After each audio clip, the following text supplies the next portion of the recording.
जय जिनेन्द्र सभी को। जय जिनेन्द्र सोनम जी। जय। आज आप मुझे ना पृष्ठ बताएंगे कौन से पृष्ठ से चल रहा है?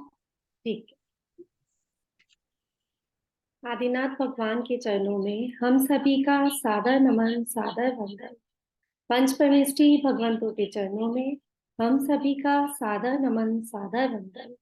अखंड ब्रह्मांड की शक्तियों, ऊर्जाओं के चरणों में हम सभी का सादर नमन, सादर वंदन। मेरे माता पिता और मेरे सद्गुरुओं को मेरा शत शत नमन।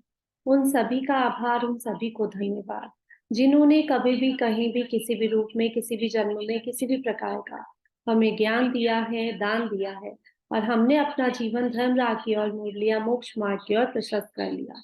ऐसा ज्ञान देने वाले सभी गुरुओं को हमारा कोटि कोटि आभार, कोटि कोटि आभार। आचार्य विद्यासागर जी महाराज के चरणों में हमारा बारंबार नमन। चलिए, आचार्य समन्वत स्वामी को हम नमन करते हैं और रक्तकरण शावकाचार स्वाध्याय के लिए सबसे पहले मंगलाचरण करते हैं। मंगलाचरण आपके स्टार्टिंग फर्स्ट पेज पे है, ठीक है। नमः श्री वर्धमानाय निर्धुतकलिलात्मने सालोकानां त्रिलोकानां यद्विद्यादर्पणायते।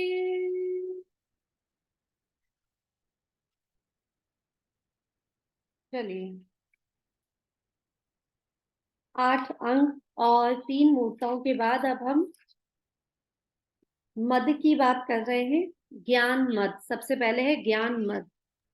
सोनल जी, हाँ हाँ, एक बात ये कह रही थी, मैं आपको ये ना पढ़ के सुना रही हूँ, मैं मतलब शुद्ध बोल पा रही हूँ कि नहीं पा रही हूँ? ठीक है, बोलो। नमः श्री वर्धमानाय निर्धूत कलिलात्मने सालोकानां त्रिलोकानां यदि विद्या दर्पणायते। बिल्कुल सही है, एकदम बढ़िया। इसका मीनिंग क्या है?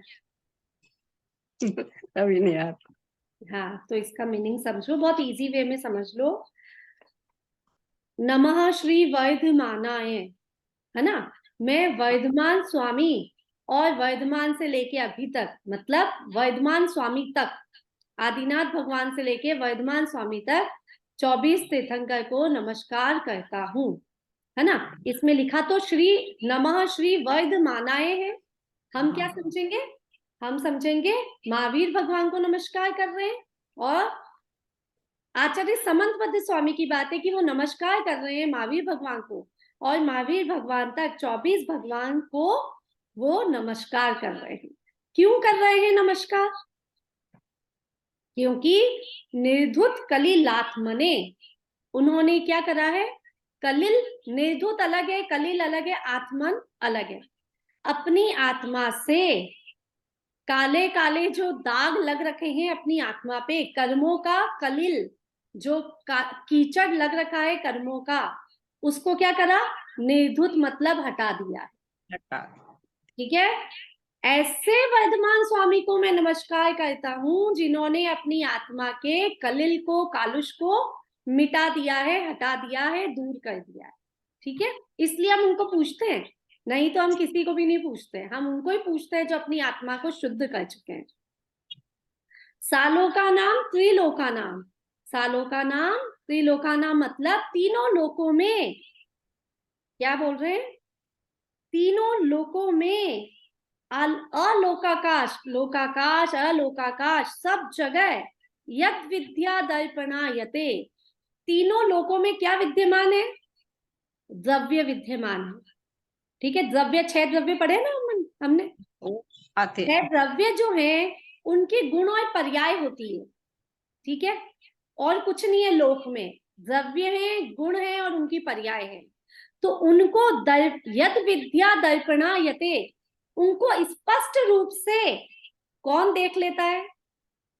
महावीर भगवान या महावीर भगवान की बात कर रहे हैं, जिन्होंने अपनी आत्मा को इतना निर्मल कर लिया, इतना स्वच्छ कर लिया कि उनकी आत्मा दर्पण के समान हो गई।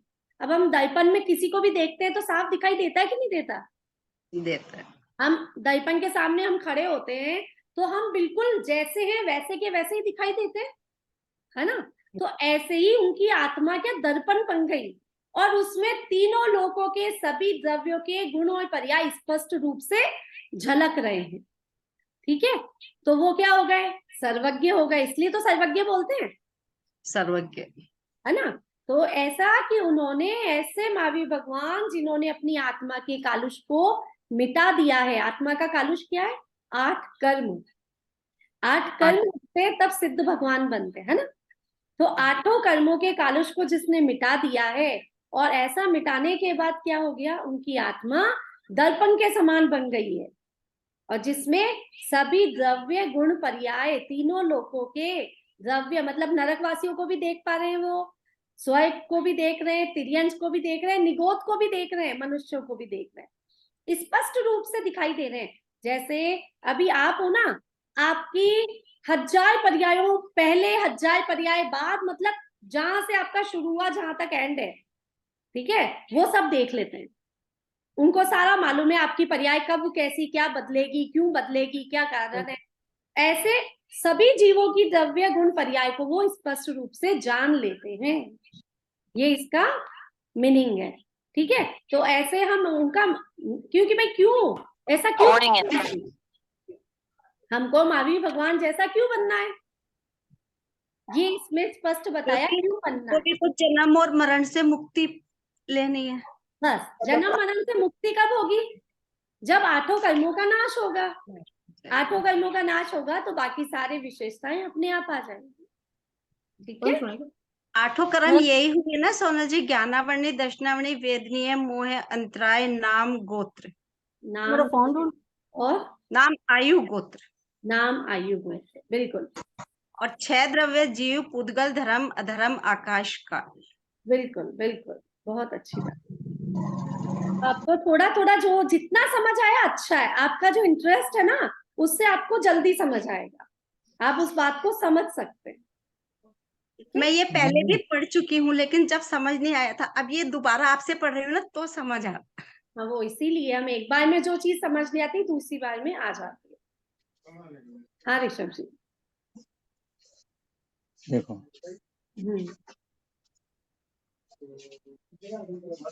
दर्पण की तरह स्पष्ट झलकने लगते हैं।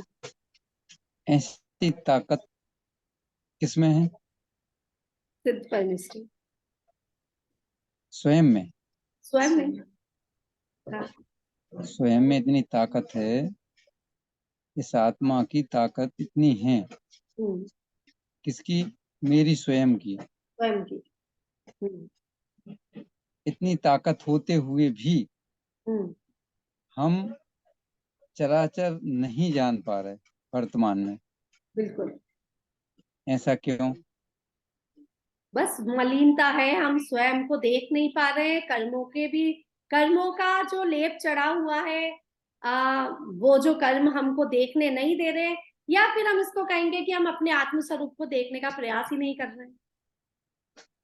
हाँ। जब हम अपने आत्म स्वरूप को देखने का प्रयास करेंगे तो अपने आप ही कर्मों के दोष, अपने आप ही कर्म, जो कर्म रूपी मलिन है, वो स्वयं ही छटता चला जाएगा, और जो चीज है सारी स्पष्ट रूप से दिखाई देने लग जाती है।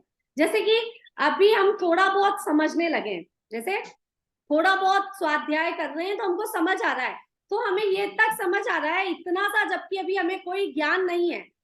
ठीक है, अवधि ज्ञान नहीं, मन परे ज्ञान नहीं, आगे का ज्ञान तो अभी बहुत, मतलब, ठीक है, तो भी हमको ये पता है कि अगर हम ये ऐसा काम करेंगे, हम मायाचारी करेंगे तो क्या होने वाला है।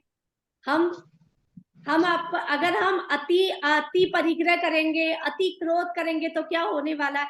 ऐसे हमें केवल ज्ञान में समझ आने लगा है, जब ये सामने झलकने लग जाएगा तब क्या होगा।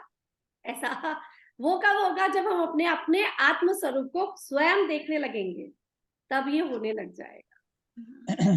लेकिन फिर भी ना दृष्टि अगर द्रव्य पे रखी ना, जैसे अपने आप को हमेशा शुद्ध माने, जैसा ऋषभ जी कहते हैं मैंने भी ऐसा एक दो बार लेक्चर में सुना ना, तो एकदम से फील होती है चीज एक बार, कि अगर हम दृष्टि, क्योंकि हमें क्या होता है, जरा से हमारे भाव खराब होते हैं, हम अपने को बुरा समझने लगते हैं, अच्छे भाव होते हैं अच्छा समझने लगते हैं, हम अपने आप को पर्याय से देखते हैं, जबकि दृष्टि पर्याय पे होनी ही नहीं चाहिए। ये जो भाव आते हैं तो कर्मवश आते हैं, क्योंकि पिछले हमने कर्म करे वैसे भाव हमें आ रहे हैं, और आगे जो गति बन रही है वैसे भाव हमें आ रहे हैं। लेकिन दृष्टि पर्याय पे न रख के कि सिर्फ नहीं, मैं तो त्रिकाली शुद्ध भगवान आत्मा हूँ, मेरे में कहीं कोई कमी नहीं है, तो पूर्ण रूप से शुद्ध हूँ, ऐसे भाव रखे तो डेफिनेट एक दिन होगा कि दृष्टि अपने पे आएगी, तो होगा ही होगा। लेकिन हम अपने आप को क्या है, थोड़ी सी भी इतना सा वो आते ही अपने आप को समझने लग जाते हैं। अभी आजकल मैं सुधा सागर जी का सुन रही हूँ समय सार, बहुत अच्छा समझा रहे हैं यही, मैं भी सुबह कि सुबह सुन लेती हूँ। हाँ, अपने आप को हीन कभी मत समझो, कभी नहीं। सबसे बड़ा वो ये है, पाप अपन हीन समझते हैं। नहीं समझते। कितने भी विचार कैसे भी आए, तो सब कर्मजनित है विचार तो। किस पे आ रहा है सुधर सागर जी का, मोबाइल में कि टीवी में? समय सार जी इस पे आ रहा है ना, जिनवानी चैनल पे। सुबह 6 से 7 नहीं, 7 से 8 है, 6 से 7 है। 6 से 7 सुबह आता है, दोपहर में भी आता है, शाम को भी आता है। बाकी जो चैनल का ग्रुप का लिंक आ गया है ना, आगरा वाला, उस लिंक आ जाते हैं डेली के, तो वो सुबह समाचार मंडे से आते ही स्टार्ट कर लेती हूँ मैं तो। तो थोड़ा तो लाइव मिल जाता है और थोड़ा ऐसे देख लेते हैं यूट्यूब पे। अच्छा, लिंक हो तो आप मुझे लिंक दे दो, मेरे पास लिंक नहीं है, मैं तो वही टाइम पे चला के। आगरा ग्रुप का लिंक है, उसपे पूरा प्रोग्राम सुबह से लेके शाम तक के सभी प्रोग्राम के लिंक आ जाते हैं उसी समय, तो आप बहुत। लाइव भी देख सकते हो हाँ, और ऐसा भी। और बहुत हाँ, अच्छा समय साथ, बहुत इजी वे में सिखा रहे हैं। बहुत बहुत इजी, बहुत तरीका ही अलग है समझाने का, इतना अच्छा लग रहा है महाराज के मुंह से सुन के, ऐसा लगता है कुछ काम नहीं करो, सुनते रहो उनको, मैं भी ऐसे ही करती समझते रहो। हूँ। बिल्कुल, और बहुत सी बातें समझ आने लगी, बहुत हाँ सारी बातें। नहीं, लेकिन अपन बहुत बड़ी गलती करते हैं, हर थोड़ी देर में अपन यही कि नहीं मैं शुद्ध हूँ, वाकई सही कहते हैं। अब मुझे धीरे धीरे ऋषभ जी की बातें इतनी समझ में आती है कि कितना गूढ़ रहस्य। उस समय तो हम हाँ हाँ कर देते हैं, लेकिन हाँ। बारीकी से समझना और बहुत धीरे जरूरी है। धीरे धीरे किसी बात को हम एक बार सुनते हैं तो समझ मतलब निकल जाती है, दूसरी बार सुनते हैं तो हमको लगता है अरे ये बात सुनी सुनी है, ठीक है, हाँ, तीसरी बार सुनते हैं तो कह रहे अरे ये बात सच है। फिर ऐसे ही हम बार बार बार बार बार बार उसी बात का चिंतन करने लग जाते हैं, तो वो हमें याद होने लग जाती है हाँ, ऐसे। वही एग्जाम्पल नारियल से बताया था, बोले अपन नारियल फोड़ना चाहते हैं, कितना सख्त होता है, एक चोट में कभी नहीं फूटता, और न वो फूटा हुआ दिखता है, लेकिन हर एक चोट उस पर प्रहार करती है, हाँ, और एंड में तो वो टूटता ही टूटता है। बिल्कुल तो बिल्कुल। वही स्थिति है अपने मन की भी। लेकिन मुझे एक चीज समझनी है, कि जो ये मन के विचार हैं, ये जो पुद्गल मन का क्या रोल है, विचार तो आत्मा के हैं, तो इस मन का क्या रोल होता है? बताएंगे ऋषभ जी। हाँ। क्योंकि अभी, चलो पहले ऋषभ जी से बात कर लो। मन तो पराधीन है। मन का अवलंबन कब लेते हैं? जब हम कमजोर होते हैं।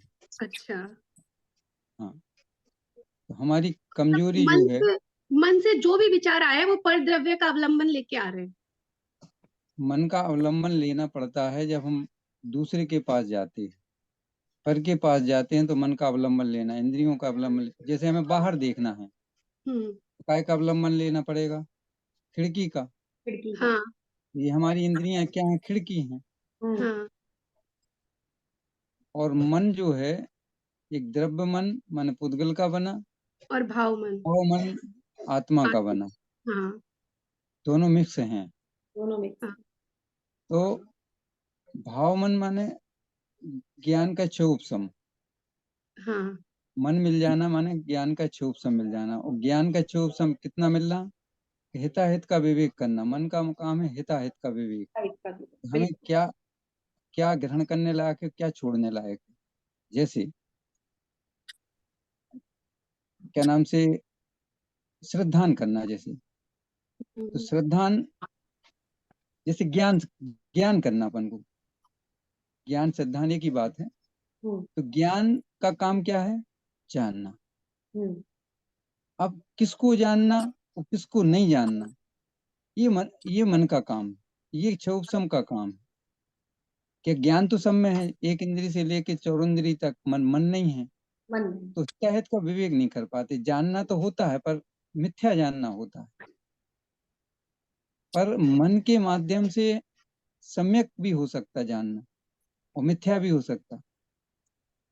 तो मन के माध्यम से हम मन का अवलंबन लेते हैं, तो जब हम पर के पास जाते हैं तो मन का अवलंबन लेते हैं, इंद्रियों का अवलंबन लेते हैं। जब हम अपने स्वयं के पास जाएंगे तो इनका अवलंबन नहीं होगा। ठीक है, इनका अवलंबन की जरूरत ही नहीं है। हम अपने घर में हैं तो किसी की अवलंबन, बाहर देखना तब हमें जरूरत पड़ती है, और जब हम अपने घर में देखना है तो किसी खिड़की की जरूरत नहीं है। तो हमें जब अपने आत्म स्वरूप को देखना है, अपने आत्म स्वरूप में लीन होना है, तो किसी की अब जरूरत नहीं है, ना मन की जरूरत है, ना इंद्रियों की जरूरत। जब हम पर के पास जाते हैं तब हमें, जैसे हमें पढ़ना है तो आंखों से देखना पड़ेगा, हाँ तब हम पढ़ पाएंगे, ऐसे नहीं पढ़ पाएंगे। आंख खराब होगी उद्गल की, हम नहीं पढ़ पाएंगे। क्यों? क्योंकि हमारा ज्ञान इतना परिपूर्ण नहीं है। वही तो संयोगक्षम, बात चल रही थी अभी, हाँ संयोगक्षम है। कि हमारी ताकत कितनी है कि 3 लोग को एक साथ जाने। ताकत तो हाँ इतनी है, पर हाँ हमारी ताकत का प्रयोग नहीं कर पाती।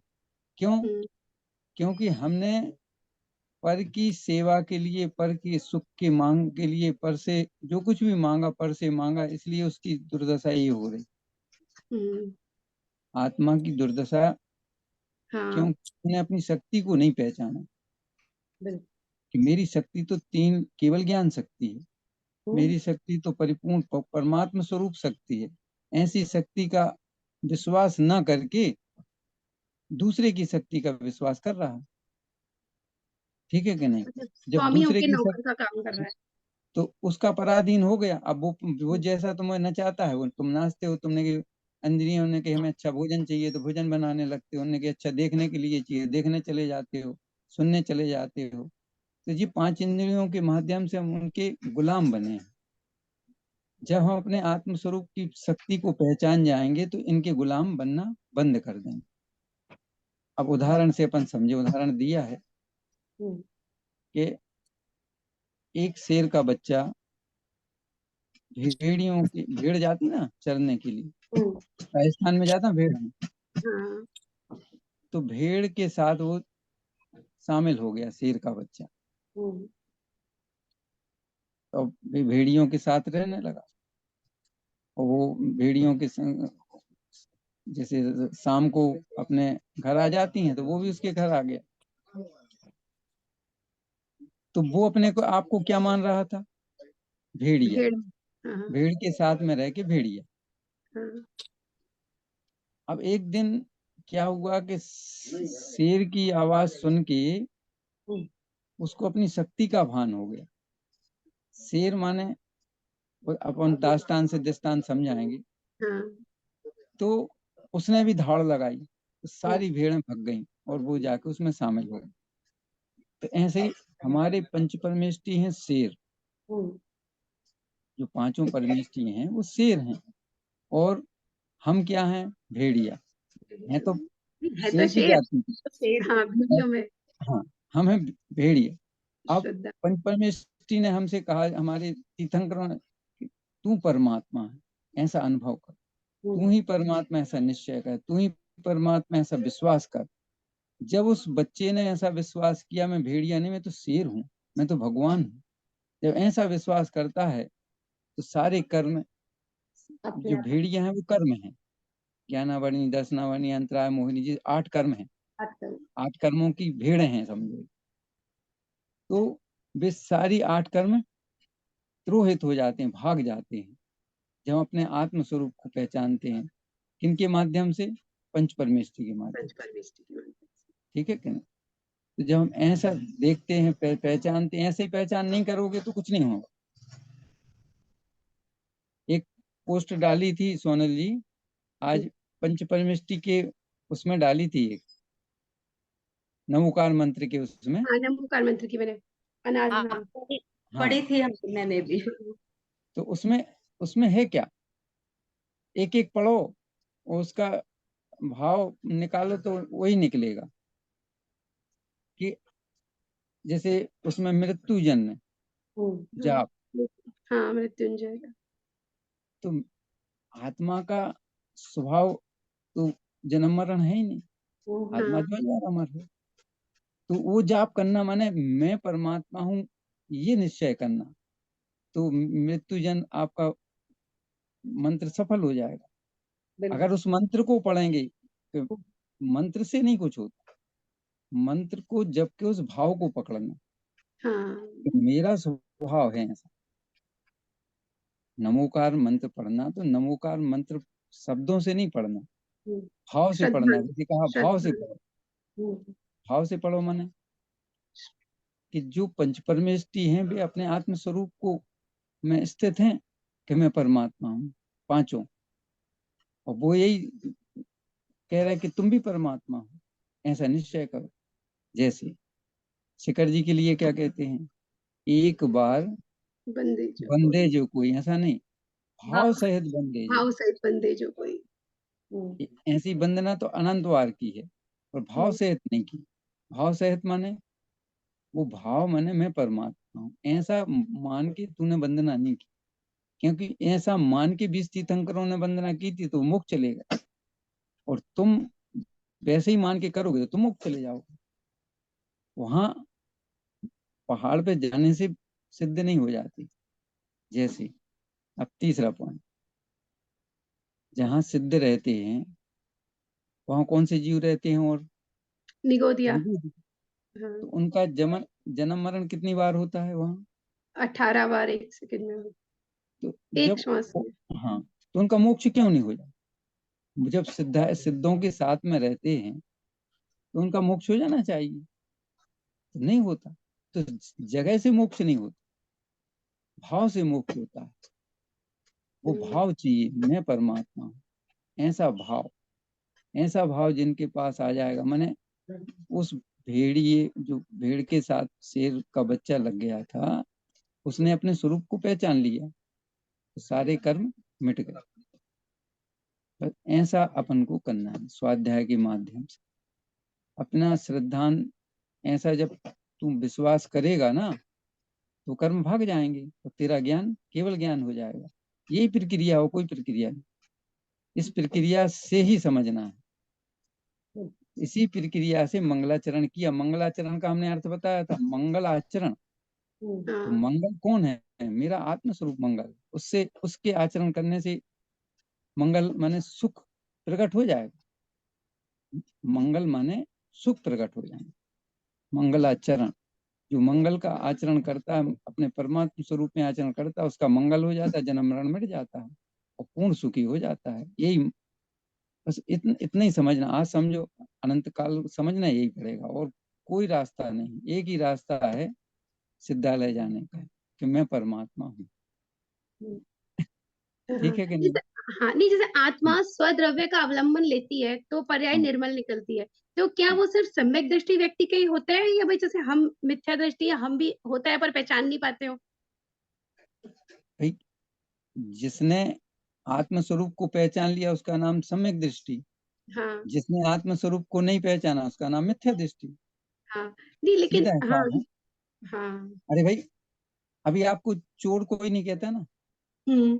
क्यों नहीं कहता, क्योंकि है कि आपने नहीं किसी की कभी। चीज चुराई नहीं है। अब हाँ किसी की चीज चुरा लो तो तुमको चोर कहने लगेंगे। तो जो परद्रव्य को अपना मानता है उसका नाम मिथ्या दृष्टि। मिथ्या दृष्टि।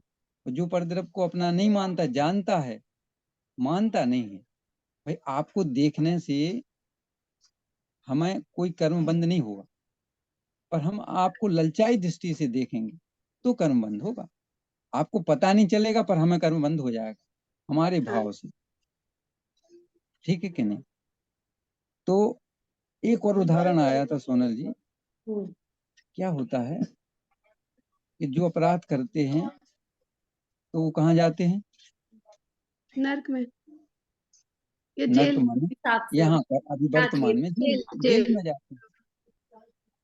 जो जेल जाते हैं वो बताते हैं, वहां जाते हैं तो लेटरिन साफ कराते हैं, नाली साफ कराते हैं, तब खाना मिलता है। कुछ ना कुछ वो करवाते रहते हैं। हम्म, ठीक है कि नहीं। तो जब हम ऐसा सुनते हैं तो हमें कैसा लगता है, अरे यार वहां नहीं जाना। हाँ तो वहां नहीं जाना तो क्या करना पड़ेगा। अच्छे काम, बुरे नहीं काम नहीं करने हाँ, पड़ेंगे, मतलब बुरे काम हाँ, नहीं करने। हाँ, बुरे काम। तो हमें ये गति बुरी क्यों नहीं लगती, हम बिल्कुल वैसी स्थिति है ना,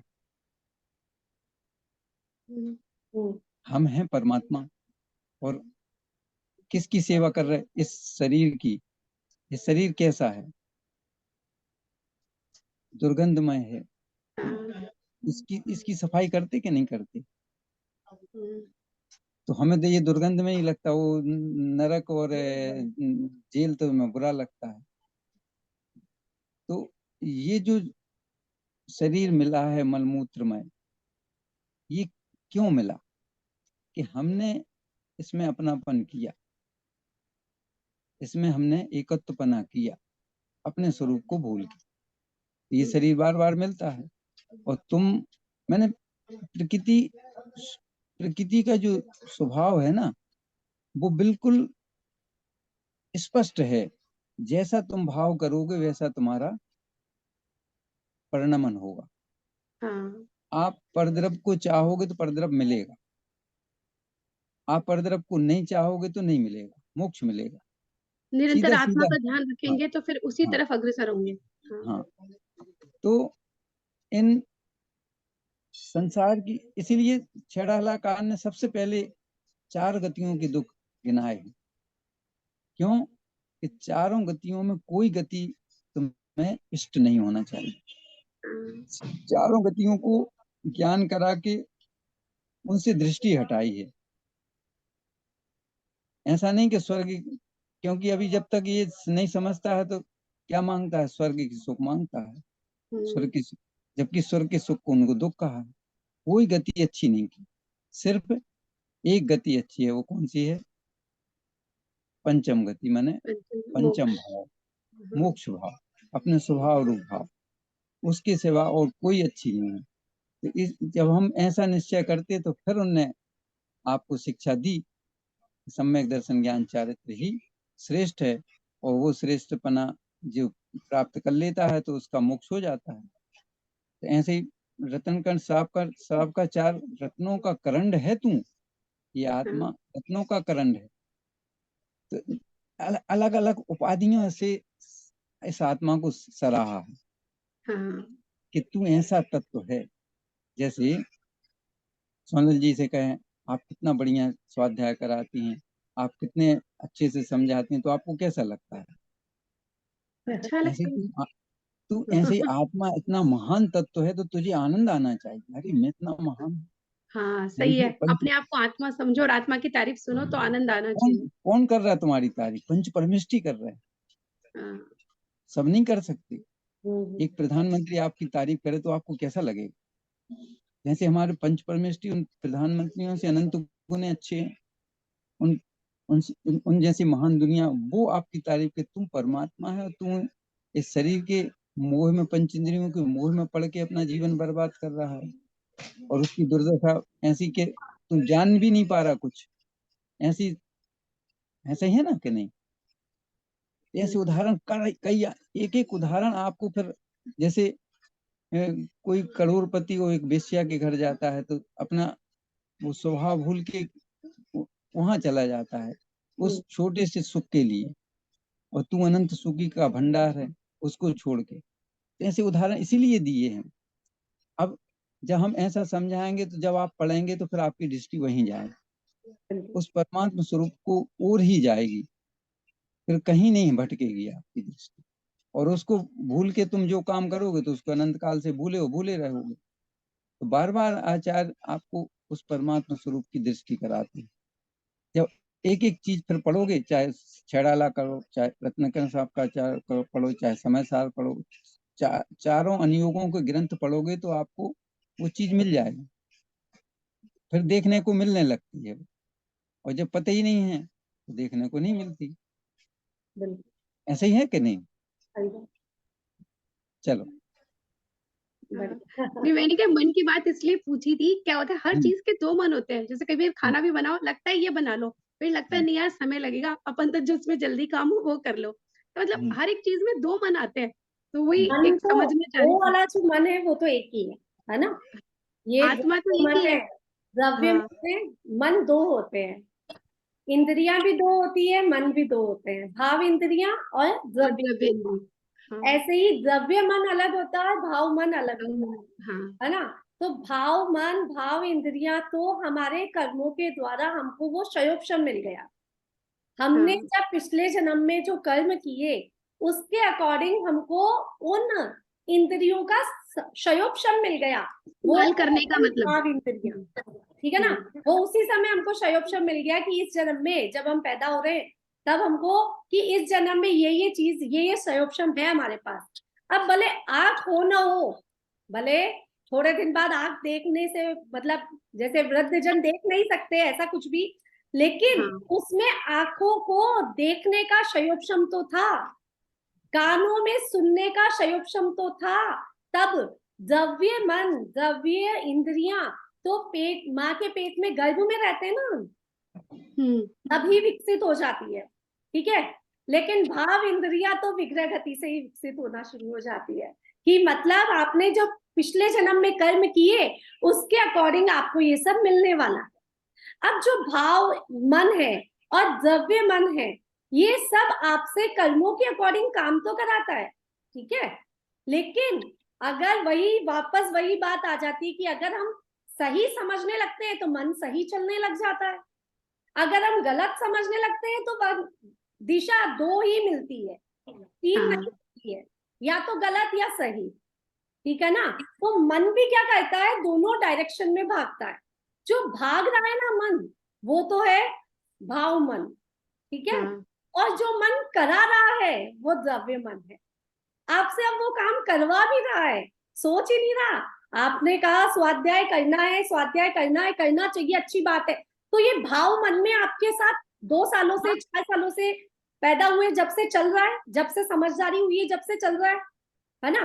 भाव मन चल रहा है ना कंटिन्यू कि हमें अच्छा काम करना चाहिए, अच्छा काम करना चाहिए। लेकिन अब आपका द्रव्य मन आपको यहाँ लाके बैठा भी रहा है, बैठा रहा है, तभी बैठे आप, द्रव्य मन लाके बैठाया आपको, स्वाध्याय करो वो अच्छी बात है, करना चाहिए ऐसा।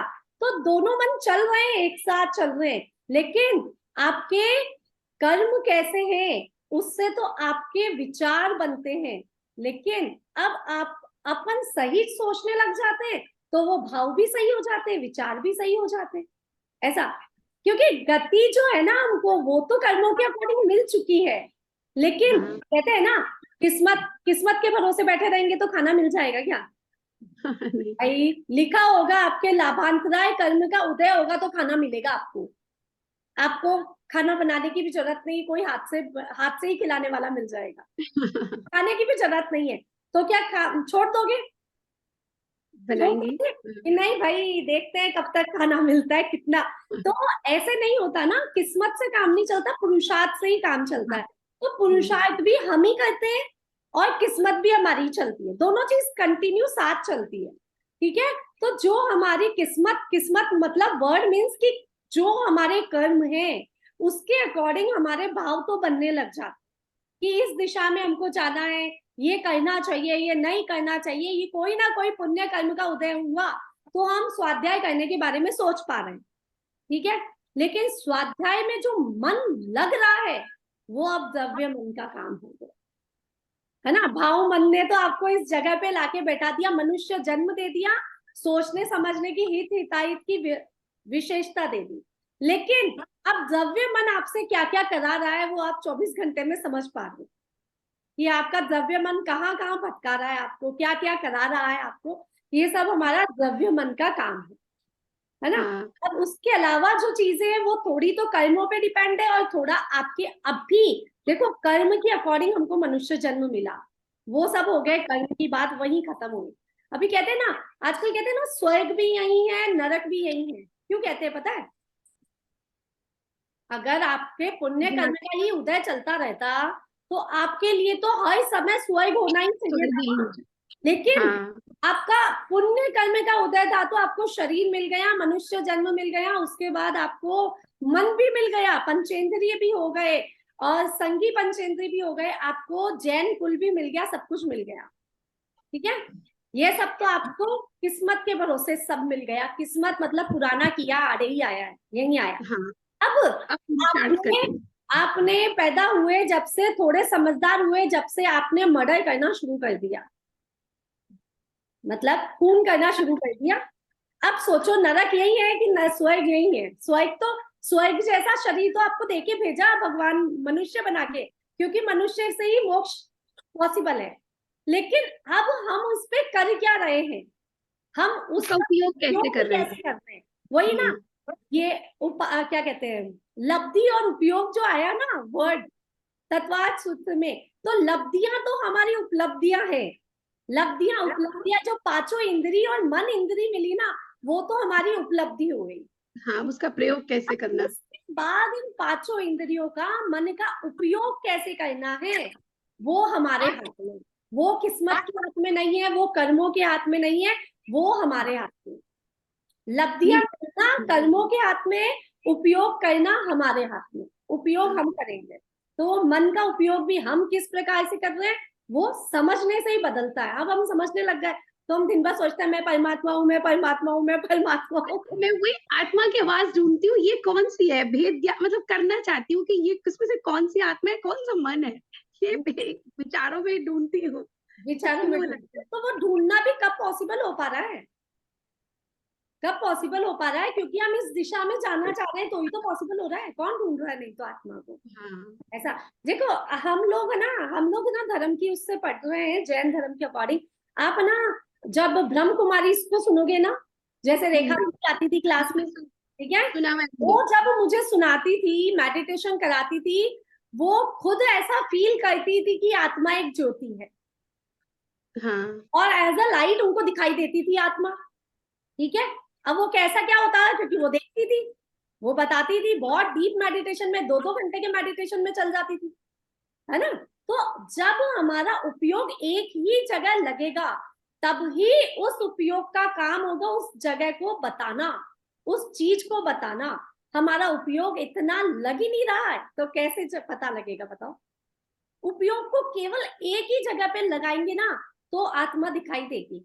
आत्मा पे उपयोग ऐसा नहीं है 24 घंटे लगाएंगे तो दिख जाएगी आपको, क्योंकि आप कहने में तो 24 घंटे उपयोग लगा रहे हो, लेकिन आपका उपयोग दूसरी जगह भी जा रहा है। खाना बनाने में भी जा रहा है, बच्चों के ध्यान में भी जा रहा है, आपके पूरे घर के कामकाज में भी जा रहा है, खाना खाना भी पड़ेगा इसलिए खाना खाने में भी जा रहा है, और खाना खाने के बाद जो शुद्धि में जाना है उसमें भी जा रहा है। मतलब उपयोग कितने बढ़ गए। अब यही मुनिराजों का उपयोग क्यों लग जाता है? क्योंकि उनके पास काम ही एक ही है। बस काम ही है कि उपयोग लगाने का ही काम है। ऐसे हमारे साधु संत जो होते हैं, उनका उपयोग वहां पे ही रहता है, क्योंकि उनको दूसरा कोई काम ही नहीं रखा। उन्होंने और कोई दूसरा काम ही नहीं रखा, बस अपने पास उपयोग लगाने का ही काम है। ज्ञानोपयोग, ज्ञान लेना, ज्ञान देना, ज्ञान अपनी आत्मा में देखना, बस यही उपयोग रहा। तो हम जब हमारे सारे उपयोगों को दूर कर देंगे, तब हमारा ध्यान थोड़ा आत्मा पे लगेगा, नहीं तो नहीं लगेगा। गृहस्थ अवस्था में लगना, इसीलिए कहते हैं सुधा सागर जी महाराज कि गृहस्थियों को शुद्धोपयोग आना मुश्किल होता है। क्यों मुश्किल होता है? क्योंकि उपयोग बढ़ जाता है। उपयोग इतना बढ़ गया कि जैसे स्कूल में एग्जाम्स होते हैं, तो हमारे बच्चे 6 सब्जेक्ट्स की तैयारी करते हैं, ठीक है।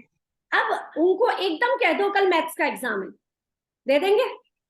नहीं, एक बार प्रिपरेशन एक दिन मैथ्स के एग्जाम के लिए पूरा चाहिए, उसके बाद ही वो मैथ्स का एग्जाम देंगे। नहीं तो पढ़ तो साल भर से रहे ना, 1 साल से मैथ्स भी पढ़ रहे हैं, इंग्लिश भी पढ़ रहे हैं, हिंदी भी पढ़ रहे हैं, सब कुछ पढ़ रहे हैं, लेकिन उनको कह दो आज मैथ्स का एग्जाम है तो घबरा जाएंगे। क्यों?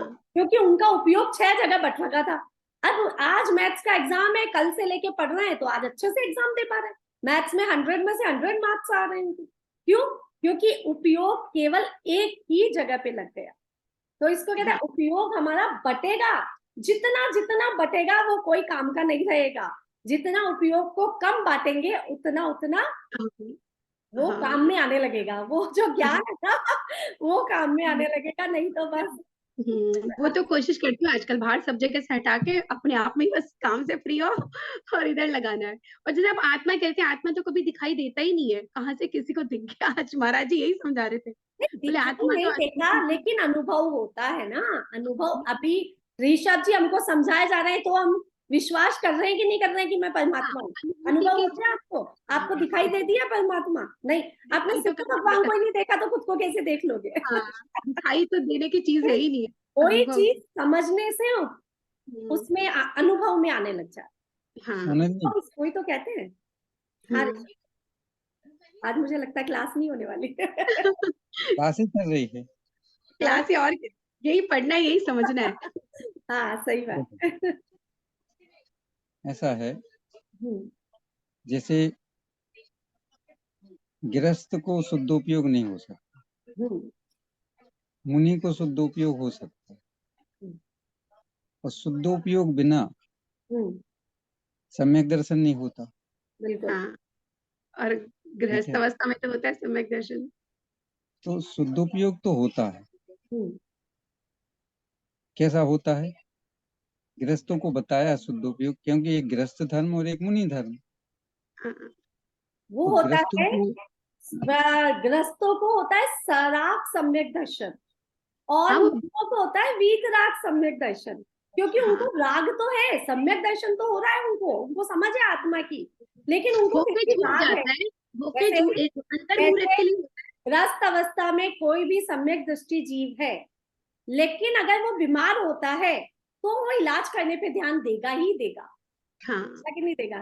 तो उसको मतलब शरीर से राग है तभी तो ध्यान दे रहा है, शरीर हाँ पे हाँ ध्यान हाँ, क्यों दे रहा है? वो भी है। और सम्यक, होके छूटता है प्रथमोपशम जैसे होता है।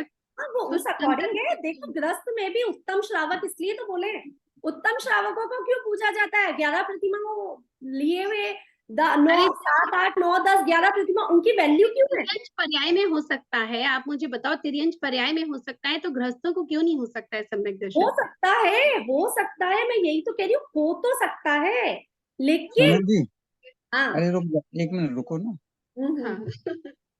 गृहस्थों को होता है, हम्म, उदाहरण दिया है, हम्म, जैसे जंगल होता है, बिजली चमक। जंगल में अमावस्या की रात हो, हम्म,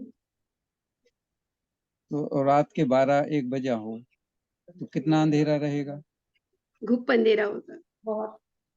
बहुत अंधेरा रहेगा, हम्म, माने कुछ दिखाई नहीं देगा, कुछ दिखाई नहीं देगा। कुछ भी दिखाई नहीं देगा। हम्म, तो अपने पास कौन सा अंधेरा है? मिथ्यात रूपी। उस अंधेरे को मिथ्यात रूपी अंधेरा कहा। हम्म, हम्म, तो मिथ्यात रूपी अंधेरे में क्या होता है? कुछ का कुछ दिखता है, हम्म, ठीक है कि नहीं? ऐसे ही वो अमावस्या की रात में इतना ज्यादा अंधेरा है, हम्म, कुछ समझ ही में नहीं आता। कहीं गड्ढे में गिरते हैं, कहीं नदी में गिर जाते, कहीं कहीं ऐसे मरते गिरते फिरते हैं। और उस अंधेरे में बिजली चमक जाए, हम्म,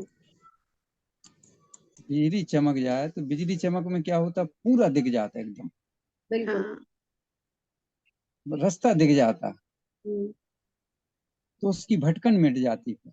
हम्म, वो चलेगा चलेगा, हम्म, पर उसकी भटकन मिट गई कि अब रास्ता अपन को दिख गया कि यहाँ से जाना है, बिल्कुल। ठीक है कि नहीं? हम्म, अब वो चलेगा उस रास्ते से, रास्ता मिल गया ना, हम्म, रास्ता मिल गया माने सम्यक दर्शन हो गया, करने को। वो आत्म स्वरूप दिखाई दिया। बिल्कुल। मिथ्या दर्शन होते हुए, हम्म, सुनल जी, हम्म, मिथ्या दृष्टि जीव हम्म, को कौन सी बिजली की चमक मिली? सम्यक स्वरूपी। करने को। सम्यक रूपी तो मिली। हम्म, तो बिजली जो है वो बिजली माने देव सास गुरु, हम्म, देव शास्त्र।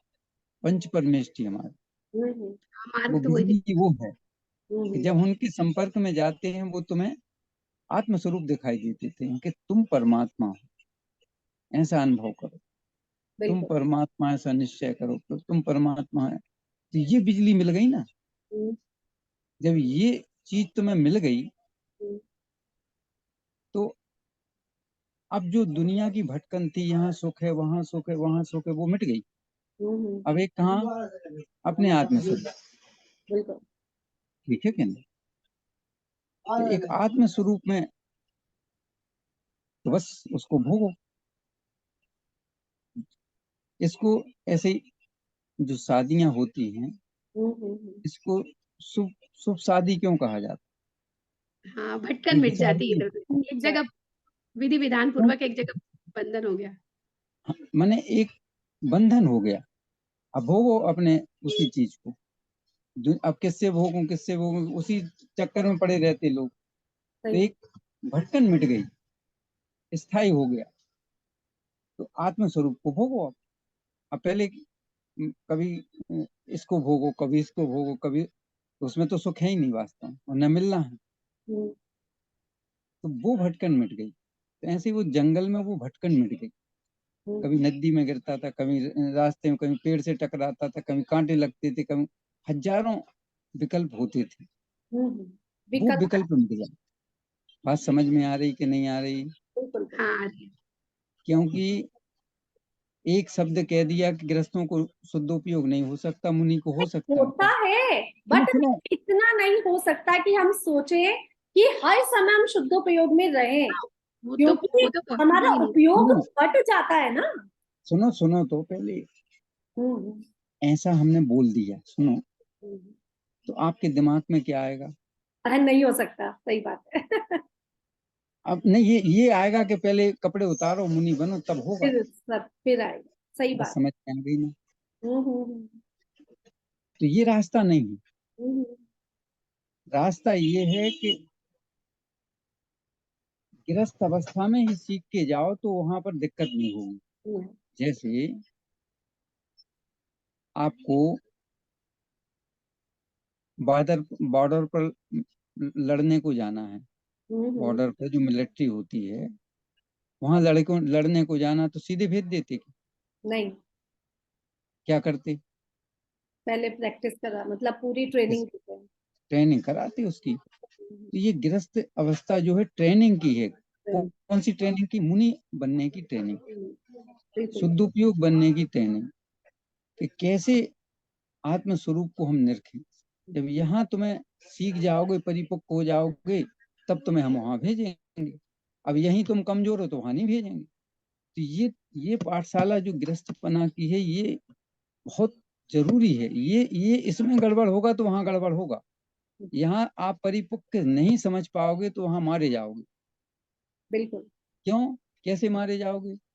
ऐसा कहा है ना कि 3 कम 9 करोड़ मुनिराज तो सिद्धालय जाएंगे और इतने ही निगोज जाएंगे। अच्छा। जो गृहस्थ अवस्था में परिपूर्ण होके नहीं जाते हैं वहां चले जाते हैं, वो जाते हैं। जो यहाँ से परिपक्व होके जाएंगे वो सिद्धालय जाएंगे। बात समझ में आ रही? अच्छा। हाँ। तो ये जो गृहस्थ अवस्था है ये बहुत उपयोगी है। इसी में आपका मोक्ष मार्ग सही बनेगा। और ये गड़बड़ करके जाओगे तो जैसे यहाँ मिलिट्री में आपने नहीं सीखा, बॉर्डर पे चले गए तो मारे जाओगे, कोई भी मार देगा, तुम्हें आते ही नहीं है लड़ना। बिल्कुल। तो वो तो एक बॉर्डर पर जाना है। हम्म, माने बॉर्डर पर जाना क्या है? बिल्कुल आर पार की लड़ाई होती वहां। क्यों? कैसे होती? अब देखो, न तो कपड़े हैं तन पर, ठंड भी लगेगी, गर्मी भी लगेगी, मच्छर भी काटेंगे, दुनिया की परेशानियां आएंगी ना। जब आप परिपक्व नहीं रहेंगे तो आप फेल हो जाएंगे वहां। बिल्कुल। ठीक है कि नहीं? उत्साह भी आएंगे, बम हाँ के गोले हाँ भी गिरेंगे। हाँ। सही तो बात है। ठंड लगेगी तो तुम कमरे में घुसोगे, हम्म। गर्मी लगेगी तो तुम ठंडक की ओर मन होगा। पर बिल्कुल। जब हम यहाँ से परिपक्व होके जाएंगे, अच्छे समझ के जाएंगे, तो फिर कोई दिक्कत नहीं हो कि मैं तो आत्मा हूँ, आत्मा को ना ठंड लगती है, ना गर्मी लगती है, ना कुछ भी लगता है, ना मच्छर काटता है, ना हर चीज समझ के जाओ ना, तो फिर कोई दिक्कत नहीं होगी। जाना तो है, मुनि तो बनना है, पर समझ के बनो। बात समझ में आ रही कि नहीं आ रही? बिल्कुल एकदम बढ़िया, बहुत अच्छे। हाँ, बहुत अच्छे से समझ के मोक्ष मार्ग, क्योंकि हमें अपना कल्याण करना है, किसी का हमें नहीं करना। हमें अपना मोक्ष मार्ग साधना है। ये हमें ये मनुष्य भाव ऐसा मिल गया तो ये समझ लो कि तीर्थंकर का विरह भूल जाते इस जिनवाणी के सामने। ठीक है कि नहीं?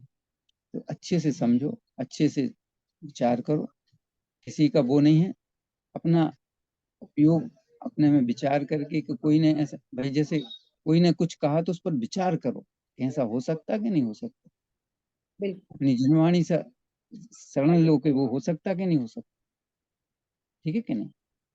चलो हाँ, एक बात ना बहुत अच्छे समझ में आई, क्योंकि अगर हम मुनि अवस्था में दोष कोई गलती करेंगे तो बहुत ज्यादा दोष लगेगा, जैसे गृहस्थ अवस्था में गलती करेंगे तो नहीं लगेगा, तो बिना समझ के अगर मुनि अवस्था ले ली भूमिका और के ज्यादा पाप के अकॉर्डिंग, भागी।